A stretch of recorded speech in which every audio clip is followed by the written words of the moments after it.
Carbide burrs, also known as carbide rotary burrs or rotary files, are essential tools in the world of metalworking, woodworking, and even crafting, offering precision and efficiency for tasks like shaping, grinding, deburring, and engraving. Made from tungsten carbide, an exceptionally hard and durable material, these burrs attach to rotary tools such as die grinders, Dremel-style rotary tools, or pneumatic grinders, allowing users to remove material quickly without the need for traditional files or chisels. For beginners, understanding carbide burrs can seem daunting due to the variety of options available, but mastering the basics of selection, usage, and pitfalls can transform them into indispensable allies in your workshop. This guide will walk you through the fundamentals, focusing on key shapes like cylindrical, ball, and cone, the differences between single and double cuts, appropriate RPM speeds for metals and wood, and strategies to sidestep common errors, empowering you to tackle projects with confidence. Choosing the right carbide burr starts with assessing your project's requirements, particularly the shape of the burr, which determines its suitability for specific contours and surfaces. Cylindrical burrs, often referred to as straight or end-cut burrs, feature a uniform diameter along their length, making them ideal for flat surfaces, straight edges, and creating grooves or slots. Their straightforward design excels in tasks like smoothing welds on metal pipes or carving channels in wood, providing even material removal without excessive vibration.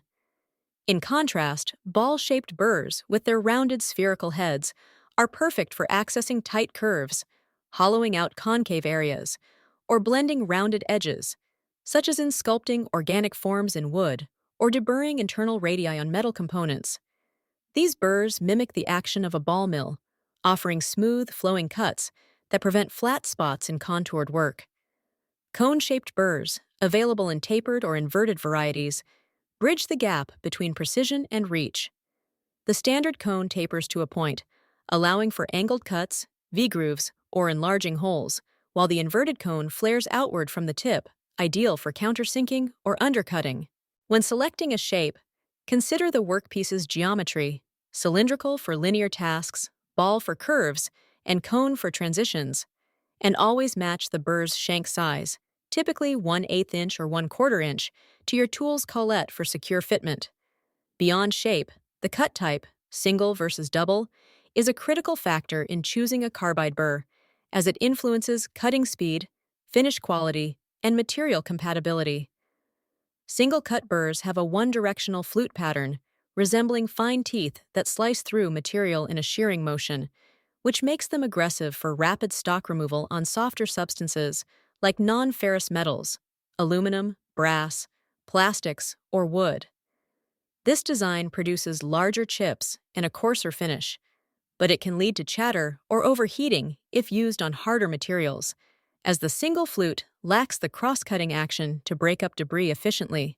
Double-cut burrs, on the other hand, feature two intersecting flute directions, often at 90 degrees, creating a crisscross pattern that shears material from multiple angles, resulting in smaller chips, faster clearance, and a smoother surface. They're the go-to for ferrous metals like steel or cast iron, where their dual action reduces heat buildup and prevents burrs from gumming up. For beginners, a versatile double-cut burr in a common shape like cylindrical is a smart starting point, but experimenting with single-cut for wood projects can reveal their speed advantages. Always inspect the flutes for sharpness. Dull burrs not only slow progress, but can damage your workpiece. Safe and effective use of carbide burrs hinges on proper speed control, with RPM, revolutions per minute, varying significantly based on material, burr size, and shape to prevent burning, chipping, or premature wear. For metals, which conduct heat well but can work harden under excessive friction, aim for higher RPMs to maintain clean cuts, generally 10,000 to 35,000 RPM for small burrs, 1/8 inch diameter, on steel or stainless, dropping to 5,000 to 15,000 RPM for larger ones, 1/2 inch, to avoid overheating. Aluminum and softer metals tolerate even higher speeds, up to 40,000 RPM, but use light pressure to prevent clogging from gummy chips. Always apply a cutting lubricant like WD-40 for ferrous metals to dissipate heat.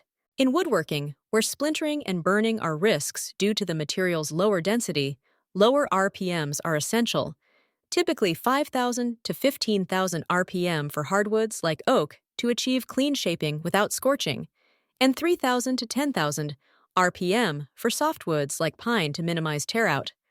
Ball and cone shapes may require slight RPM reductions for intricate work to ensure control, while cylindrical burrs can run at the higher end of the range for flat grinding.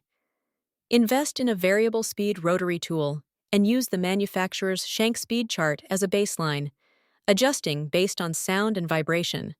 A high-pitched whine indicates optimal speed, while grinding noises signal slowing down.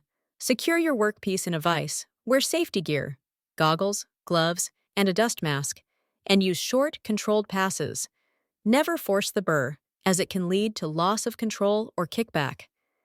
Even with the right choices, beginners often fall into common mistakes that can compromise safety, tool life, or project quality. But these are easily avoidable with mindful practices. One frequent error is using excessive pressure, which generates unnecessary heat, dulls the burr quickly, and risks cracking the carbide. Instead, let the tool's speed do the work, applying just enough downward force to maintain contact. Another pitfall is ignoring material compatibility. Using a single-cut burr on hard metals can cause it to bind and shatter, while a double cut on softwood might over-remove material, leading to uneven surfaces. Always cross-reference cut type with your project's hardness. Overlooking RPM mismatches is equally hazardous. Too high on wood causes charring and splintering, while too low on metals results in poor chip evacuation and burr clogging, potentially ejecting debris at high velocity. Neglecting maintenance, such as cleaning burrs with a wire brush after use or storing them in a protective case, leads to premature dulling from embedded particles. Finally, attempting complex shapes without practice runs on scrap material can result in irreparable errors. Start simple, progressing from cylindrical deburring to ball-nosed contouring. By prioritizing light touches, correct speeds, and regular inspections, you'll extend burr life, often up to 10 times longer than high-speed steel alternatives, and achieve professional results.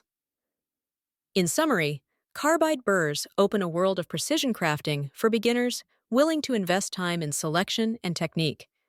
By selecting shapes like cylindrical for flats, ball for curves, and cone for angles, opting for single cuts on soft materials and double on hard ones, and dialing in RPMs from 3,000 to 15,000, for wood to 10,000 to 35,000 for metals, you'll harness their full potential. Avoiding pitfalls through gentle handling, proper speeds, and upkeep ensures safe, efficient use. Whether you're a hobbyist smoothing a wooden sculpture or a DIYer deburring metal brackets, mastering these tools will elevate your skills. Start small, practice often, and watch your projects take shape with remarkable clarity and detail.